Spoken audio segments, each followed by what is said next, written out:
Bonjour à tous, j'espère que vous allez bien les amis, bienvenue dans ce LNDJ, les niveaux du jour du mercredi 16 février. Alors, le DAX qui a bien rebondi hier dans la zone de support, les 15 000, 15 050 qui ont fait leur job. Très belle bougie haussière, joli rebond. Attention, on est quand même dans un mouvement encore un peu correctif dans le sens où on est sous les moyennes mobiles et on fait encore des plus hauts et des plus bas de plus en plus bas. Il faudrait, pour être un peu plus tranquille dans des achats, il faudrait s'extraire ici, casser par le haut le précédent plus haut et pourquoi pas la moyenne mobile 50 jours pour pouvoir espérer aller rechercher le haut du range. Pour l'instant, on est en plein sur une résistance oblique qui est en train de casser. Si on prend celle en 4 heures, vous voyez, si on colle ici, on l'a légèrement cassé.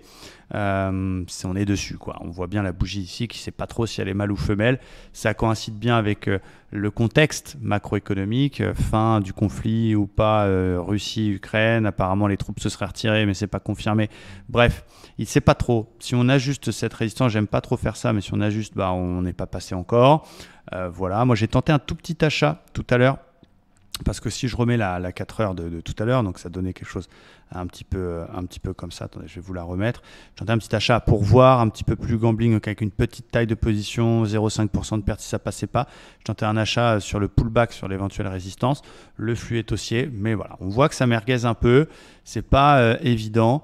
Le marché a bien pumpé hier, donc il a besoin de reprendre peut-être un petit peu son souffle. Donc clairement, quand on sera, si on passe au-dessus des 560, là on aura le champ libre pour faire des achats un peu plus forts. Un échec de franchissement de la résistance et une cassure de la moyenne mobile 50 pourrait donner une petite correction pour les plus agressifs. Et donc je surveillerai de nouveau la zone du bad range et ou le support qu'on est en train de créer ici.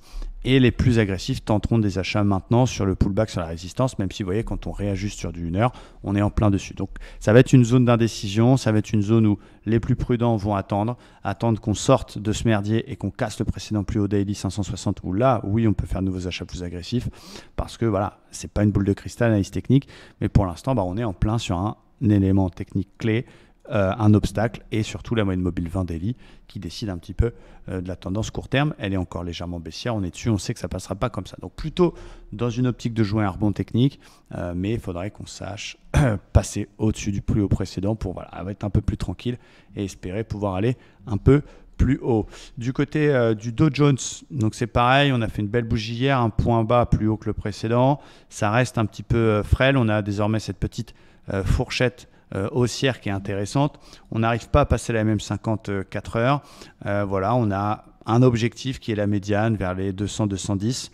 On a cassé le précédent plus haut. Pour l'instant, on vient se réappuyer dessus. Les plus agressifs tenteront des achats sur le niveau actuel. Les plus prudents attendront un repli, peut-être un retest de l'intermédiaire vers les 780. Encore une fois, tout peut changer assez vite dans le sens où il suffit d'une news au sujet du conflit pour tout changer. Mais voilà, ça peut se tenter. C'est un petit throwback un peu exagéré sur le précédent plus haut pour aller chercher la médiane. Donc je suis plutôt en recherche d'achat. Hier, j'ai fait qu'un seul trade, un trade qui était magnifique, qui est passé. J'ai fait un ratio de 3, donc j'ai fait 3 fois ma perte acceptée. J'ai fait un achat sur le bas d'OPR, sur le marteau qui était ici, et je suis sorti un tout petit peu avant le haut d'OPR par prudence. J'ai fait 180 points, évidemment, ça m'a suffi 3 fois mon risque, c'est ce qui est important. Donc plutôt en recherche d'achat au vu des rebonds. Maintenant attention, on est sur des obstacles un peu partout, il n'y a pas le top signal qui va bien. Prudence, patience, on cherche des 5 étoiles et voilà, on y va sans peur quand on a des jolis signaux. Vous connaissez mon plan, j'espère que c'est clair pour vous et je vous souhaite une très belle journée, à très bientôt.